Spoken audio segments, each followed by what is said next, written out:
December 13th, December 21st, they were tailing him, they were following him, they were watching him. You've heard that story. Gacy's got people tailing him every time he leaves. He's so brash. He takes him out and buys him drinks, buys him lunch, buys him dinner, invites him in the house for a drink, and that'll be his undoing, right? So finally, they have enough evidence and they arrest John Wayne Gacy. But before he got arrested, he knew he was going to be arrested. He had told one of the cops, clowns can get away with murder. And he knew things were coming down on him, so he went and visited a couple business people, his attorney, and he went and visited his father's grave, and they thought he was going to kill himself.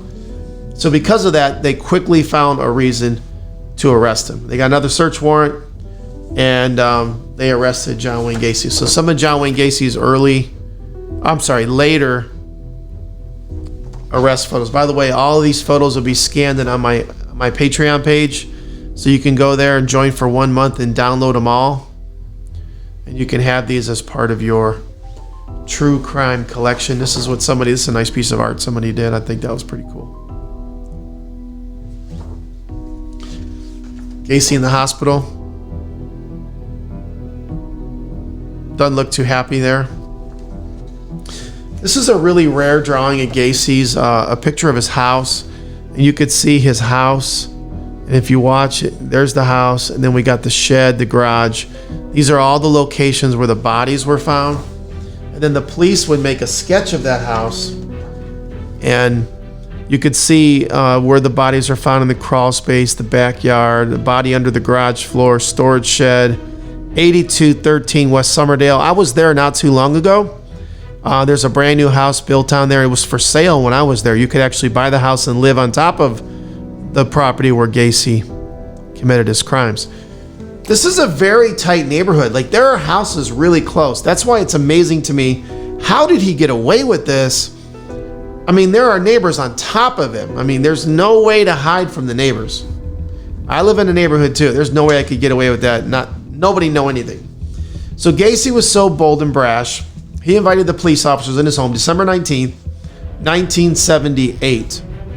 And when one of the officers was in the home and using the restroom, this is the bathroom, John Wayne Gacy's bathroom, the furnace kicked on, and a smell came out of that vent, and he smelled death.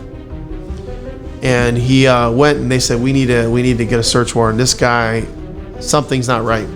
That was December 19th. 20th, Gacy knew his gig was up, and he was driving everywhere. Went to saw his father's grave. December 21st was the last day of freedom, and December 21st, he is arrested.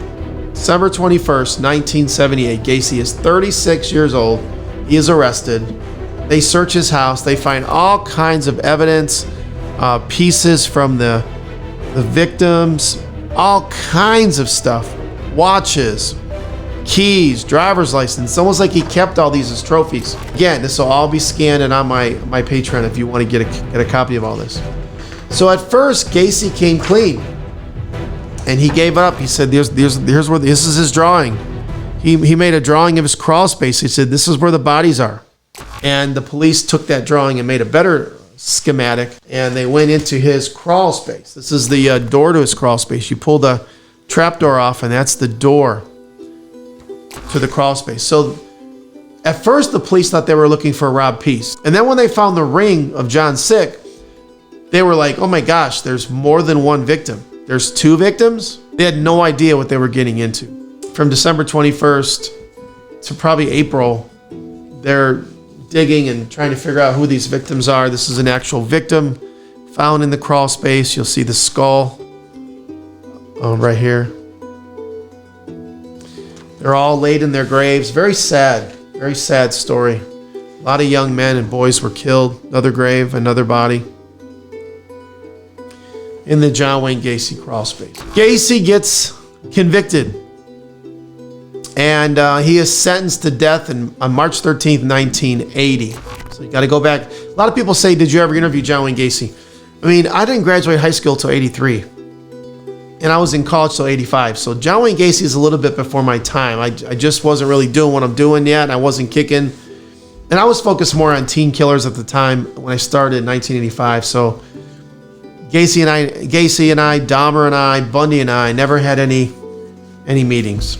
So no, I've never met John Wayne Gacy. I do have a lot of his material, a lot of his pieces in my collection. So he would spend time on death row, Menard Correctional Facility, painting, smoking cigars, eating lots of food, writing lots of. He wrote about 50 pen pals. And when you were going to be a visitor of John Wayne Gacy, you would have to fill out a questionnaire. Okay?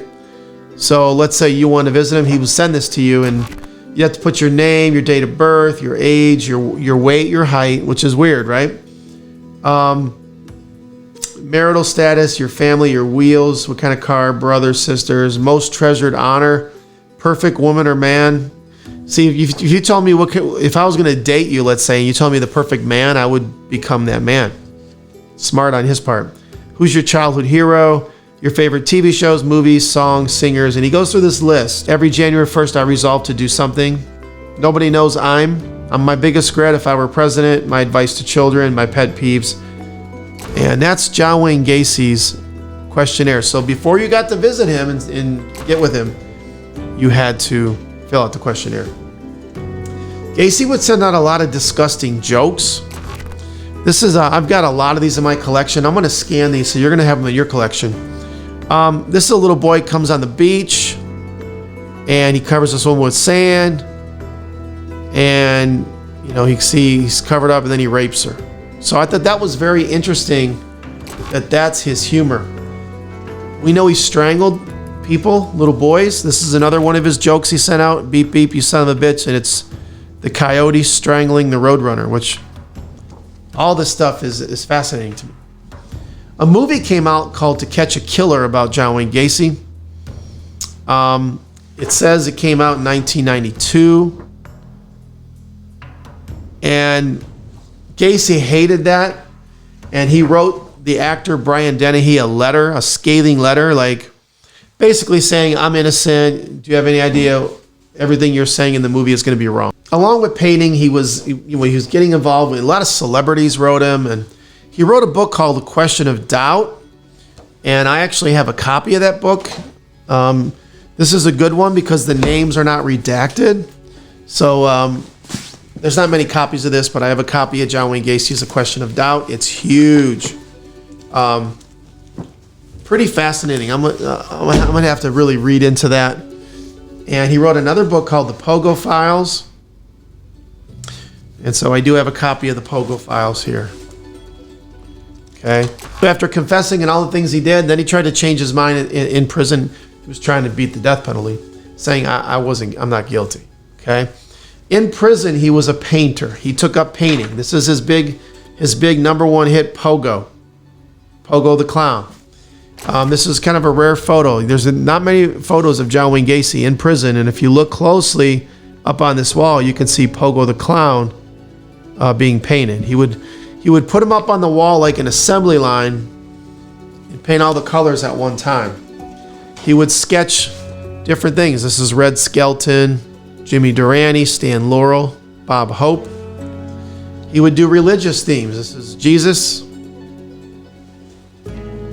This is something interesting. He did a skull clown, and he had sent these to a friend, and he asked him, if you look at this one, it says, which one do you like? He said, which one do you like more? And he had one with like a top hat and one with more like a clown hat. I think he went with the clown hat, but somebody actually got to pick that and choose which one they liked. He would also get into some really dark stuff. Like this is just a skull painting of John Wayne Gacy. This is a demon type character of John Wayne Gacy. This is I don't know, it's a strange looking painting. He would paint other killers. This is Ed Gein by John Wayne Gacy. He would paint Hitler. He would draw Hitler. He would also get into some very cartoonish stuff. This is Bambi. But he really made a name for himself drawing the Seven Dwarfs. I imagine Disney was so excited to know John Wayne Gacy was drawing the Seven Dwarfs. He was forbidden to call it the Seven Dwarfs, so he called it Hi-Ho. This is called the Hi-Ho series, and there were several different paintings he did.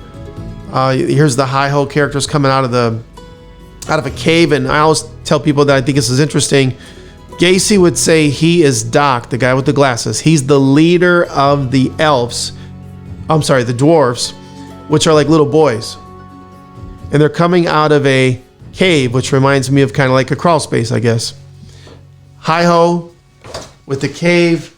Hi-Ho around the campfire. There's multiple scenes. This is Hi-Ho in the winter. These paintings today go between $3,000 and $5,000, sometimes as high as $10,000. They're very, very, very expensive and very rare. He also painted other clowns. This is Happy the Clown. Everybody knows Pogo. And Pogo faces two different ways. Pogo faces one way. Then when he starts facing Pogo the other way, Pogo's like goodbye. Like that's the last of his Pogo paintings. He would draw himself with Pogo. This is something I just acquired for my collection. This is a real drawing. And this is a GACY marker drawing of the handprint in blood, and a marker drawing of him and Pogo. This is real. This is authentic. This is done by GACY. His artwork would have they would have art shows across the country. They would sell his paintings. It made a lot of people upset, especially the victims and their families. He would have a price list that would go out with all of his paintings. You could buy them, and all the prices were listed there. I've got several of these price sheets I'm going to scan. People would go visit him. They would get a painting, and they would take a picture with him. A lot of fans would do that. So that was his time in prison. And at the home site in April of 1979, GACY's 37 years old, in prison. They destroy his house. They demolish his house. They get rid of that eyesore in Summerdale. Somebody builds a brand new brick ranch. I was there not too long ago. It was for sale. If I didn't mind living in Chicago with cold weather, I might have bought it. But his death sentence is carried out on March 13th, 1980. He's sentenced to death, and he's executed on May 9th, 1994. So he sits on death row from 1980 to 1994. In 1983, 3 years after he's sentenced to prison, he is stabbed by another inmate. His name is Henry Brisbane. He's the I-57 killer. He is a very violent individual. Henry Brisbane is a very dangerous serial killer. Henry Brisbane told the guards, the corrections officers, I do not want any cellmates. If you put a cellmate in my cell, I will kill them. He was assaulting everybody that they put in there with him. They finally stuck another inmate with them. How crazy is that? The next day, they saw a head rolling down the tier. It was the inmate he killed and cut his head off and rolled it down the tier. Henry Brisbane stabbed John Wayne Gacy. I believe they stabbed him in the arm, the shoulder, the back, the chest. It wasn't a fatal thing, of course, or it wasn't nearly fatal. But that happened on February 15, 1983. 1989, he's still in prison. His mother dies. So his father dies when he's in Iowa. His mother dies when he's in prison in Illinois. He's executed on May 9th, 1994. The day before his execution, May 8th, 1994, he has family. This is his sister. She's done several interviews. His sister, his family, joined him for his last day alive. They have a picnic and they have KFC chicken. Here's his last meal. His last meal at his picnic with his family and his sister. He has a bucket of KFC, a nod to his old job, manager at KFC. A dozen fried shrimp, French fries, fresh strawberries, and a Diet Coke. He's executed on May 10th, 1994. He's 52 years old by lethal injection. His last words were, "Kiss my ass." A serial killer that really shook the Midwest. He'll never be forgotten. He's one of the one of the top, one of the deadliest, one of the most infamous. And man, I don't know if anybody will ever be able to kill 33 people in one neighborhood. That's another reason why I'm intrigued with Dennis Rader, BTK. He killed 10 women in one neighborhood, in one area. It's one thing to kill women all over the country as you're traveling in a semi-truck. It's another thing to kill people in your town in the same location. That's wild. Just want to tell you guys, there's many ways to connect with me. Facebook, Instagram, Twitter, at True Crime Phil. Listen to my podcast, Where the Bodies Are Buried. We are about to start season 2. Check out my YouTube channel, at True Crime Phil, and join my Friends Are Monsters fan club. My Friends Are Monsters fan club is my Patreon page. I post crime scene, uncensored, unedited interviews. I post all the photos you see in these videos. I scan them and put them on there for 30 days. So if you like what you see and you want this content, for $10 a month, you join and you get it all. And you can cancel anytime. So these are some of the things you get with the fan club. Just all kinds of content, crime prevention tips, crime scene photos, case files, all kind of stuff. MyFriendsAreMonstersFanClub.com. Hope you enjoyed this. Thanks so much for joining us. I hope you learned something today about John Wayne Gacy. I hope you learned something today about crime prevention. And as always, it's always great to be with you guys. God bless you. Until next time, I'll see you.